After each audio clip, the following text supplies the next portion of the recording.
कहा जाता है जिंदगी एक रंगमंच है जहां हर किसी को अपना किरदार बखूबी निभाकर चले जाना है। पर लोगों के बीच ऐसे अधूरे किरदार भी रह गए जो लोगों के मन और मस्तिष्क में अपनी अमिट छाप छोड़ गए हैं। जी हाँ, बात हो रही है अपने किरदार को शिद्दत से जीकर दीवाना बनाने वाले बॉलीवुड और हॉलीवुड के अभिनेता इरफान खान की। विगत कुछ वर्षों से हमें ये तो पता था इरफान खान बीमार चल रहे हैं, पर हर किसी को उम्मीद थी कि वो फिर से ठीक होके अपने चाहने वालों के सामने आएंगे, पर ऐसा ना हो सका। उनका अचानक हमें छोड़ के चले जाना हर किसी को गमजदा कर गया। इरफान खान ने अपने संघर्ष के दम पे बॉलीवुड में अपनी अलग पहचान बनाई। उनके लिए कोई भी काम छोटा नहीं था। प्रस्तुत है उनके जीवन और अभिनय यात्रा पर एक विशेष रिपोर्ट। बॉलीवुड के मशहूर अभिनेता इरफान खान का निधन हो गया है। बीते मंगलवार की शाम उनके खराब स्वास्थ्य के चलते मुंबई के कोकिलाबेन अस्पताल में उन्हें भर्ती कराया गया। उनकी तबीयत अचानक बिगड़ गई थी, जिसके बाद उन्हें आईसीयू में भर्ती करना पड़ा था। इरफान खान कुछ समय से कोलन इन्फेक्शन से परेशान थे। खबर आई थी कि वे धीरे धीरे ठीक हो रहे हैं, लेकिन बुधवार 11 बजे की सुबह अस्पताल से फिर उनके मरने की खबर आती है। इरफान खान पिछले 1.5 साल से परेशान चल रहे थे और कई बार इलाज के लिए उन्हें विदेश भी जाना पड़ा था, लेकिन आखिर में उन्हें बचाया नहीं जा सका। हेल्पलाइन की रिपोर्ट के अनुसार इरफान जिस कोलन इन्फेक्शन बीमारी के कारण अस्पताल में भर्ती हुए थे, उस बीमारी से 19 से 45% मरने की संभावनाएं रहती हैं। इस बीमारी के दौरान अगर आंत फट जाती है तो मरने की संभावनाएं और अधिक बढ़ जाती हैं।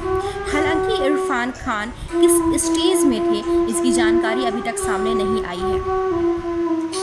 इरफान खान ने बॉलीवुड की कई फिल्मों में काम किया और उनकी डायलॉग्स बोलने की कला ने शब्दों में जान पिरो के हमेशा हमेशा के लिए रख दिया है। ऐसे में आज हम आपको उनकी फिल्मों के चुनिंदा डायलॉग्स के बारे में बता रहे हैं, जो वाकई दिल को छू जाने वाले हैं।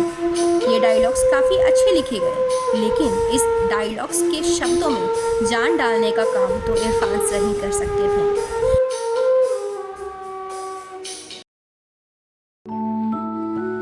हुआ क्या था? क्यों कर रहे हो ये सब? कहानी क्या है तेरी?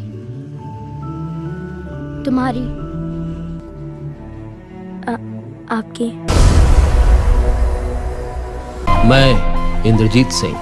हमारी तो गाली पर भी ताली पड़ती है और हमें आज भी राजा भैया बुलाया जाता है।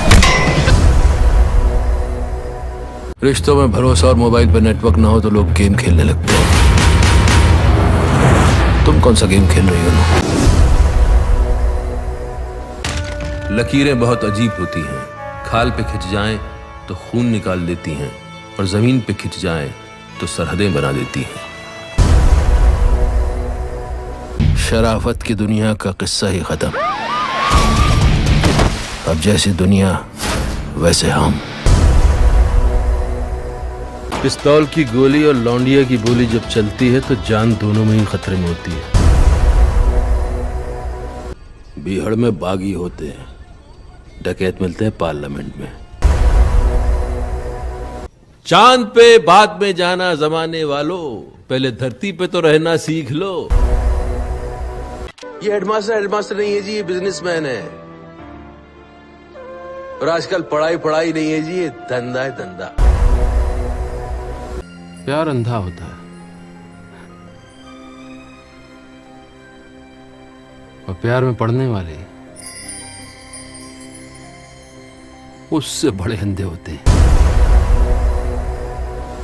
अबे मोहब्बत है इसलिए गाने दिया, जिद होती तो बाहों में होती।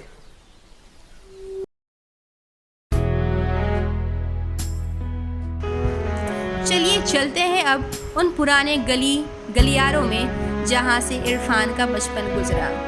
टोंक, राजस्थान। इरफान सर का बचपन टोंक, राजस्थान में बीता। टोंक में इबादुल्ला खां की कचहरी, जो रियासत काल में न्याय का केंद्र हुआ करती थी। फिल्म अभिनेता इरफान खान के पूर्वज यहाँ पर रहा करते थे।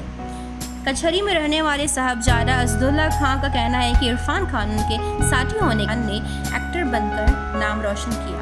साधारण से रहन सहन में रहने वाले इरफान खान को जब टोंक के लोग उनके परिजन पर्दे पर देखते थे तो उनको यकीन ही नहीं होता था कि ये वही इरफान है। लोग काफ़ी दुखी हैं। यदि हम इरफान खान के भारत एक खोज, सारा जहां हमारा, बनेगी अपनी बात, चंद्रकांता और श्रीकांत जैसे धारावाहिकों से करियर का आगाज किया था। उन्होंने स्टार प्लस के सीरियल डर से विलेन की भूमिका निभाई थी।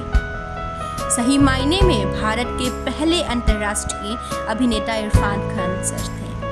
उन्होंने हर उम्र वर्ग के दर्शकों के बीच अपनी खास जगह बनाई। स्लम डॉग जैसे कई विदेशी फिल्मों में अहम भूमिका निभाई थी। करीब 3 दशक के अपने फिल्मी करियर में उन्होंने एक से बढ़कर एक हिट फिल्में दी। उनकी कई फिल्मों को राष्ट्रीय और अंतर्राष्ट्रीय सम्मान भी मिले हैं। साल 2011 में इरफान को भारत सरकार के पद्मश्री से सम्मानित किया गया था। इरफान खान का जन्म 7 जनवरी 1967 में राजस्थान के जयपुर में हुआ था।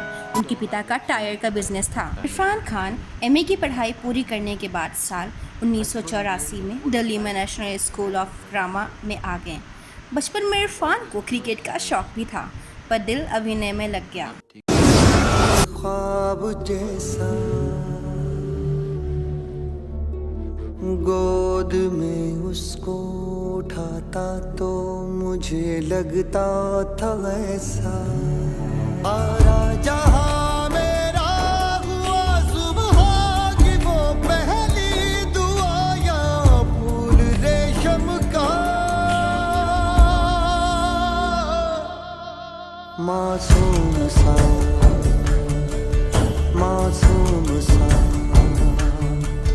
मेरे आस-पास था, मासूम सा।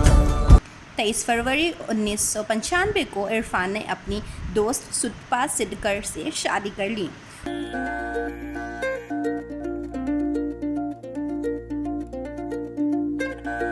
धीरे चलना है मुश्किल तो जल्दी ही सही, आँखों के किनारों में बहाने ही सही।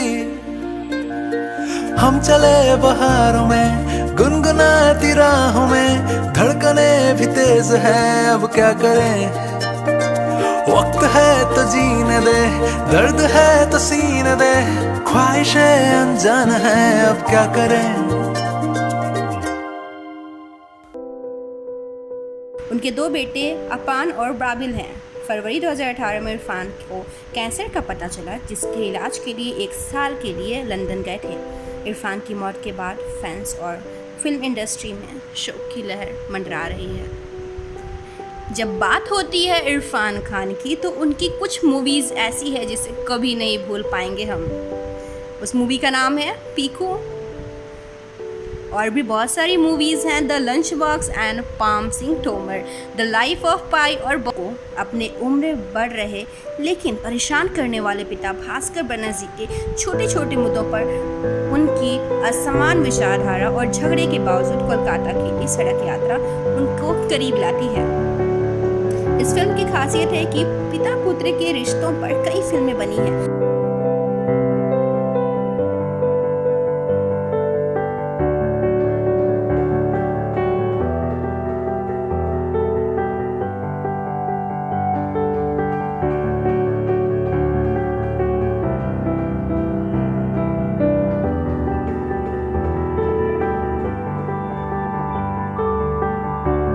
किस लम्हे ने थामी उंगली मेरी। पिता पुत्री के रिश्ते पर कम ही फिल्म आपको देखने को मिलेंगी। इसमें इरफान खान का अभिनय सम्मोहित करने वाला है। राणा चौधरी के किरदार को उन्होंने पूरी संपूर्णता के साथ अदा किया है। जहां बात की जाए अमिताभ बच्चन सर की और इरफान सर की, तो ऐसे दिग्गज कलाकार के बीच अपनी उपस्थिति दर्ज कराना आसान बात नहीं था। फिर भी दीपिका पादुकोण जी ने अपने अभिनय के द्वारा पीकू फिल्म को बहुत अच्छे से संभाला। द लंच बॉक्स, ये वो फिल्म है जो ना सिर्फ राष्ट्रीय स्तर पर बल्कि अंतर्राष्ट्रीय स्तर पर भी बहुत सारे लोगों द्वारा पसंद की गई। टिफिन वाहक सेवा की मूर्खतापूर्वक गलती से इला का अपने पति के लिए बनाया गया खाने का डिब्बा अप्रत्याशित रूप से साजन फर्नांडिस को चला जाता है। जल्द इला और साजन के बीच असामान्य दोस्ती विकसित होती है। इसके निर्देशक रितेश बन्ना है। 20 दिसंबर 2013 को भारत में सर्वप्रथम मूवी रिलीज की गई थी। द लंच बॉक्स की एक्ट्रेस निम्रत कौर ने बॉलीवुड के मशहूर एक्टर इरफान खान के निधन पर ट्वीट किया है और उन्होंने इसे बहुत बड़ा झटका बताया है। इरफान खान की film life of Pi the life of Pi एक साधारण लड़के अब्दुल पाई पटेल की कहानी है, जो कि अपने पिता संतोष पटेल के साथ पांडिचेरी में रहता है। एक साधारण लड़के की असाधारण कहानी, द लाइफ ऑफ पाई। कहते हैं जो इंसान खुद की मदद नहीं करता उसकी मदद खुदा भी नहीं करता। कुछ यही थीम लिए हॉलीवुड निर्देशक एंग ली की फिल्म लाइफ ऑफ पाई आगे बढ़ती है। फिल्म को देखने के बाद दिल में सिर्फ एक ही ख्याल आता है कि इंसान के अंदर अगर जीने की चाहत हो तो किसी भी मुश्किल से खुद को बाहर निकाल सकता है। खुदा ने ये ज़िंदगी हमें सिर्फ एक बार ही दी है। अब ये हमारे ऊपर है कि हम इससे जुड़े मुश्किलों से घबराकर इसका हाथ छोड़ देते हैं या फिर हम बड़ी से बड़ी मुश्किलों का सामना करते हुए भी इसका हाथ थामे रखते हैं। गोली वोली चला के कुछ ना होगा। हमार मोड़ा को जो खून बह गए हो वापस मिल जाएगो। और हमारी इज्जत जो पानी होगा वाको का। हमारे मोड़ो को इतो मारो है जो खटिया पे पड़ो है, खून बह रहा है, बहिलडुल ना पारो। अरे तो सांस तो चल रही बाकी, मरो तो ना अभी तक। जब मर जाए तो तबे आए। इरफान खान की जो तीसरी फिल्म है और दमदार फिल्म है, उसका एक डायलॉग है जो मैं आपको सुनाना चाहूँगी। ये बहुत ही फेमस और शानदार है। बिहार में बागी होते हैं, डकैत मिलते हैं पार्लियामेंट में। फिल्म पान सिंह तोमर का एक शानदार संवाद, बिहार में बागी होते हैं, डकैत मिलते हैं पार्लियामेंट में। बिहार में बागी होते हैं, डकैत मिलते हैं पार्लियामेंट में। यह फिल्म पान सिंह तोमर पर उकेरी गई थी। वो एक बायोग्राफी फिल्म है। पान सिंह तोमर एक भारतीय सैनिक, एथलीट और बागी अर्थात विद्रोही थे। उन्होंने भारतीय सेना में सेवा की, जहां दौड़ने की उनकी प्रतिभा का पता चला। वह 1950 और 1960 के दशक में 7 बार के राष्ट्रीय स्टीपल चेज चैंपियन थे और 1952 के एशियाई खेलों में भारत का प्रतिनिधित्व किया था। सेना से समय से पहले सेवानिवृत्त होने के बाद वह अपने पैतृक गांव लौट गए। बाद में जब उन्होंने हमला किया तो उन्होंने चंबल घाटी के डकैत के रूप में कुख्याति प्राप्त की। 1981 में उन्होंने भारतीय कानून प्रवर्तन अधिकारी द्वारा मार दिया गया था। पान सिंह तोमर में इरफान खान के जबरदस्त अभिनय को सम्मानित किया गया। उनकी एक्टिंग को हमेशा याद रखा जाएगा। उनकी संवाद करती हुई आंखें और मुंह से निकलते हुए डायलॉग्स आज भी लोगों की नज़रों के सामने घूम रहे हैं।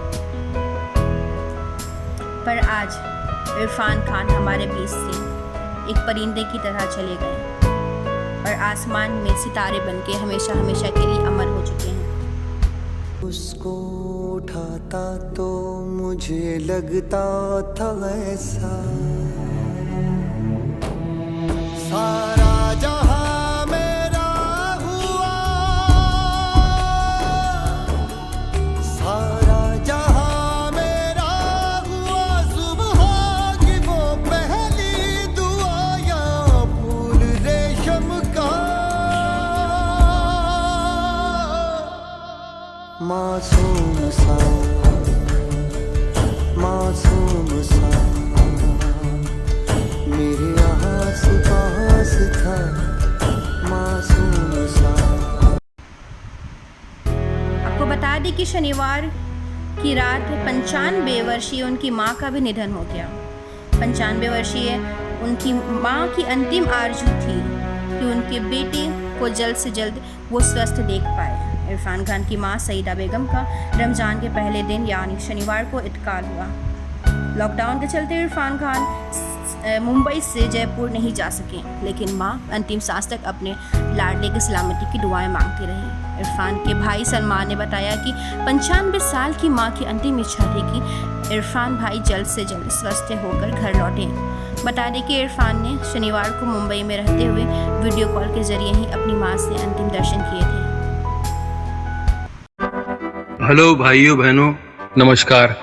मैं इरफान, मैं आज आपके साथ हूँ भी और नहीं भी। खैर, ये फिल्म अंग्रेजी मीडियम मेरे लिए बहुत खास है।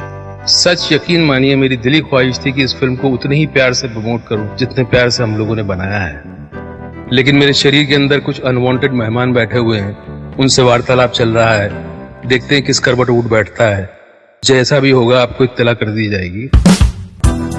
कहावत है, when life gives you lemon, you make a lemonade। बोलने में अच्छा लगता है, पर सच में जब जिंदगी आपके हाथ में नींबू थमाती है ना, तो शिकंजी बनाना बहुत मुश्किल हो जाता है।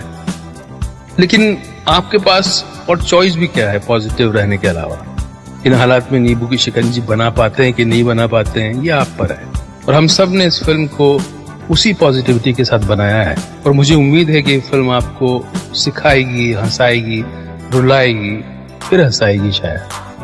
Enjoy the trailer and be kind to each other and watch the film. And yes, wait for me.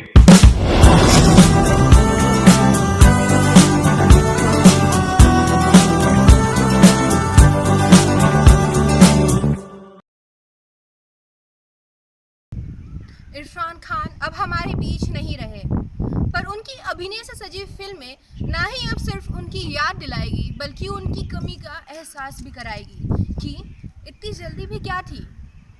Irfan Khan पर विशेष रिपोर्ट के लिए डॉक्टर रंजीत कुमार के साथ मैं सुप्रिया रानी।